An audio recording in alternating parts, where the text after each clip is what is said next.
ได้ไปหาเพราะว่ายากงานที่ทำบ่ได้ใจดำยังกึดน้ำตัวน้องคือเก่าบ่ได้เปลี่ยนไปหัวใจอ้ายยังห่วงเขาบ่ได้ปล่อยให้เงาเสาร์อาทิตย์ติดงานโอทีได้แต่โทรหาน้องคงจะไม่ว่ากันบอกเคยเปลี่ยนพันสัญญาหากมันคนดีบ่ได้กักมีกิ๊กบ่ได้หลีกสัญญาที่มีย้อนงานยุ่งอีลีคนดีอย่าขี้เกียจอายเด้อ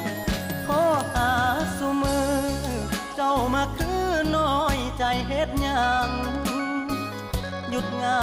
นวันวางจะเดินทางเพื่อไปพบเจออย่ามาสงสัยว่าอายมีใครแทนเธอหักมันเสมอบอกเคยเพลอสิคิดนอกใจงาน